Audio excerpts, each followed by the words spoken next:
Somewhere in the mountains of northern Mongolia, there's a grave that an entire army worked to erase. The men who dug it were, by legend, killed so they couldn't talk. 1,000 horses were driven back and forth over the ground to flatten it.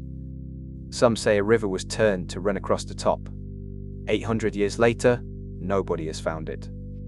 That matters more than it sounds, because the man buried there is supposed to have more living descendants than almost anyone who ever lived. You've probably read the number. Around 16 million men, the story goes, carry his blood right now. And here's the strange part. We can't actually check. There's no body to test, no bone, no tooth, nothing. The most feared conqueror in history arranged his own disappearance so well that the one thing everybody claims about him is the one thing that can't be proven. The savage on the horse is the version that survived. The man was stranger and a lot more deliberate than that. Genghis Khan. He was born sometime around the year 1162, though even the date is a guess, out on the grasslands of what's now Mongolia. His people called him Temujin. His father, Yassa, was a minor chieftain, the kind of man who led a few families and feuded with the families next to them. When Temujin was about 9, his father took him away to arrange a marriage, then rode home alone. On the way back, Yassa stopped with a band of Tatars who offered him food, the way steppe custom demanded. They recognized him. He'd been their enemy once, and they slipped poison into his meal. He made it home, and then he died. And here's what the steppe did to a widow with small children and no strong man to guard them. The clan simply left. The rival family that had been waiting for exactly this gap packed up their camp and abandoned Temujin's mother, Hoelin, and her children on the open plain, betting they'd starve. They nearly did. They lived on roots, wild fruit, marmots, whatever a child could catch. And in that hunger, something dark happened. Temujin and a younger brother killed their own older half-brother, Beta, in a fight bound up with food and rank inside a starving family.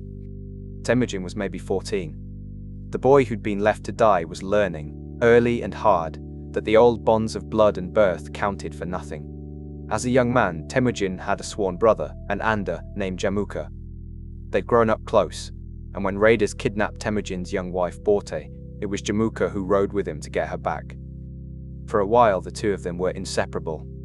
Then they became the two biggest rivals on the steppe, and the difference between them decided everything that followed. Jamukha built his power the old way, on the tribal aristocracy, the noble families who expected rank as their birthright. Temujin did the opposite. He gave command to men who earned it, herders and nobodies who were good at war and stayed loyal, and he split the spoils by rule instead of letting the highborn grab first. Over about a decade, that pulled the common people toward him. It came to a head around 1206. Jamukha's own followers turned on him, seized him, and dragged him to Temujin expecting a reward. Temujin had them executed on the spot. Sit with that for a second. The men who handed him his last great rival, and he killed them, because a man who'd betray his own lord would betray anyone. Jamukha himself he offered to spare. His old friend refused, and asked only for a death without spilling blood, the honorable end for a noble. Temujin granted it. That same year, an assembly of every chief on the steppe proclaimed him ruler of them all, and gave him the title the world would remember him by. Genghis Khan. It means something close to universal, or oceanic, ruler. The picture most people carry is of a horde that only knew how to burn things down. What he actually assembled was a working state, and it started with law. He had a legal code, the Yassa, less a single book than a set of hard rules, and its central idea was radical for a warlord. The law applied to everyone, the Khan included, not only to the weak. Desert your unit in battle, or leave the men beside you to die, and you were executed.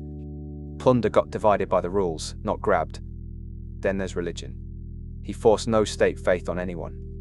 Buddhists, Muslims, Christians, Taoists, and the old sky worshippers all practiced freely under him, and priests of every faith paid no tax.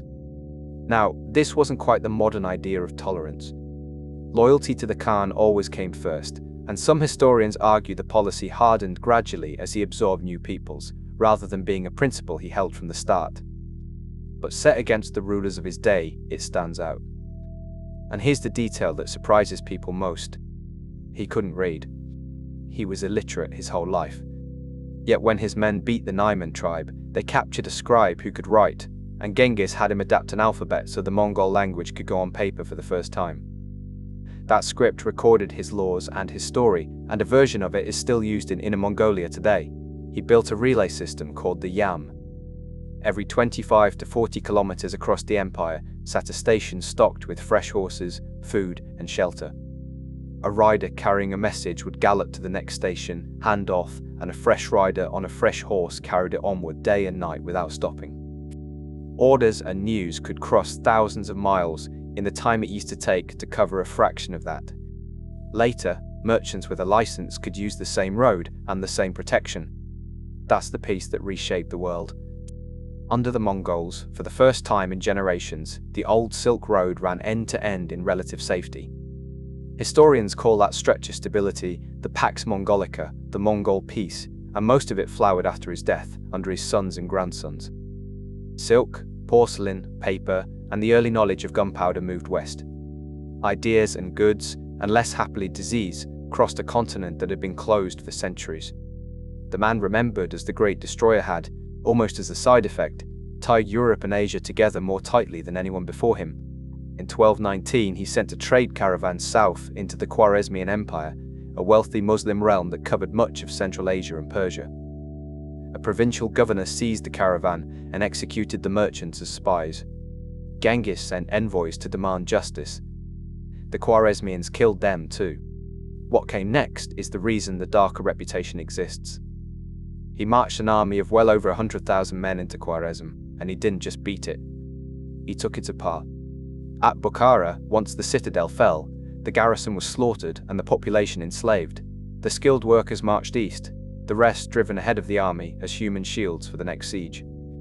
At Samarkand, tens of thousands of soldiers died in a single battle outside the walls, and after the city surrendered, thousands of the garrison were executed anyway.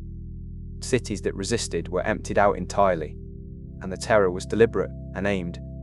Word of what happened to a city that fought back ran on ahead of the army, so that more than one town threw its gates open rather than share the fate of Bukhara. One popular history puts the whole region's population falling from around 2 million to roughly 200,000 within 2 years, and that figure is an estimate stitched from broken records, not a real census. But even the careful accounts describe something close to annihilation. The number you'll see everywhere is 40 million, sometimes 60. It's worth knowing where that comes from. It traces largely to a single population atlas published in 1978, which leaned on medieval Chinese census figures that historians now treat as unreliable, partly because a census under the Mongols often recorded households that paid tax, not people who were alive. Modern estimates for the whole Mongol era, which runs long past his own lifetime, scatter anywhere from 20 to 60 million, and serious historians will tell you plainly the true figure is unknowable. There's an even stranger claim attached to those deaths. One study in 2011 modeled that so much farmland reverted to forest, once the people who'd worked it were gone, that it pulled hundreds of millions of tons of carbon out of the air. You'll see it summed up as the time Genghis Khan cooled the planet. But the same study said the effect was too small to show up in the actual ice core record. So it's a model, an idea, not a measured event, and it almost always gets repeated with that part quietly cut off. He was, beyond any doubt, responsible for death on a scale that's hard to even hold in your head. Putting a clean number on it is a different thing, and anyone who hands you one with confidence is guessing. On the steppe, women ran the camps, the herds, and the households while the men were off at war, and that gave them real, practical authority. Genghis used his daughters as instruments of empire, marrying them to the kings of neighboring peoples, so those kingdoms became, in effect, family. Historians have called them his diplomatic shields. And after his death, the pattern went further than anyone raised on the barbarian image would guess. More than once, when a great Khan died, his widow took full control of the entire empire as regent, ruling for years while the succession got sorted out. One of them, Temujin, held the whole Mongol world in her hands through the early 1240s. Sorkhoktani, the widow of his youngest son, governed a huge slice of northern China and raised sons who'd rule from China to Persia. The empire that supposedly only understood force was, at its very top, sometimes run by women. He died on the 18th of August, 1227, during a campaign against the Western Shah Kingdom in northern China. That date, and the fact that his death was hidden from the enemy so the war wouldn't lose its momentum, are just about the only things everyone agrees on. How he died, nobody can settle. One account has him falling from his horse while hunting and never recovering. Another, spread by his enemies and now widely dismissed as invention, has a captured Tangut princess stabbing him. Marco Polo, writing decades later and second-hand, blamed an arrow wound to the knee that turned septic. The oldest Chinese source just says he fell ill with a fever and was dead in about 8 days, and a medical review in 2021 argued that a sudden fever like that fits bubonic plague better than any of the dramatic stories. Take your pick, because the historians can't agree either. What we do know is that his sons finished the war in his name, crushing the Western Shah before the news of his death was allowed to spread, and carried his body north toward Mongolia in secret. The most powerful man alive died in a tent on campaign, and to this day, we don't actually know what killed him. He'd asked, the story goes, to be buried with no marker, somewhere near a sacred mountain called Burkhan Khaldun in the Khentii range where he'd once hidden as a hunted boy. The general region is a reasonable guess. The exact spot is a blank. And around that blank grew a set of legends you should treat as legends, because that's all they are. That the soldiers who carried his coffin killed everyone they passed on the way, so no one could point out the route. That those soldiers were then killed in turn. That 1,000 horses were driven over the grave to erase it, or that a river was diverted to run across the top. None of that is confirmed by anything solid. What is true is plainer and almost as strange. His people had only just learned to write, so they left barely any record of where he went. Modern searches, including satellite surveys reading the ground from orbit, have turned up nothing. 800 years on, one of the most famous men who ever lived has no known grave. By the time he died, his empire already reached from the Pacific coast toward the Caspian Sea, and his sons and grandsons pushed it further until it became the largest connected land empire there has ever been, somewhere around 9 to 12 million square miles depending on who's measuring. That part is solid. Then there's the bloodline. In 2003, geneticists found that roughly 1 man in every 200 across a huge band of Asia carries almost the same Y chromosome, the piece passed down father to son. That worked out to about 16 million men. The pattern looked like it spread out from Mongolia around 1,000 years ago through one wildly successful male line, and the obvious name to pin on it was his. It turned into a piece of trivia the whole world repeats. But remember the empty grave? There's no body, which means there was never any of his own DNA to compare against. The link was always an inference, never a match. And in 2024, researchers who sequenced the remains of medieval rulers thought to descend from his son Jochi found something awkward. Those elite bones carried a rare, narrow branch of that Y chromosome, different from the common version the 16 million men actually carry. In other words, the famous marker might not trace back to him at all. It's still argued, and neither side can close it, precisely because the one man who could settle it made sure he'd never be found. He was born into nothing, left on the grass to die as a child, and he ended up ruling more of the earth than anyone before or since. He built law, and he built slaughter. He protected merchants and priests of every faith, and he emptied whole cities down to the dirt. He connected 2 continents, and he may have killed tens of millions doing it. The word barbarian is too small and too lazy for what he really was, which was something colder, more organized, and much harder to judge. And the last joke is his own. The man who terrified half the world spent his final wish making certain the world could never find him, and it worked so well that even his own bloodline is now in question. If this gave you a version of him you hadn't met before, there's a whole shelf of these on the channel. And tell me below, knowing everything he built and everything he destroyed, is there one honest word for a man like that, or does he just break the scale?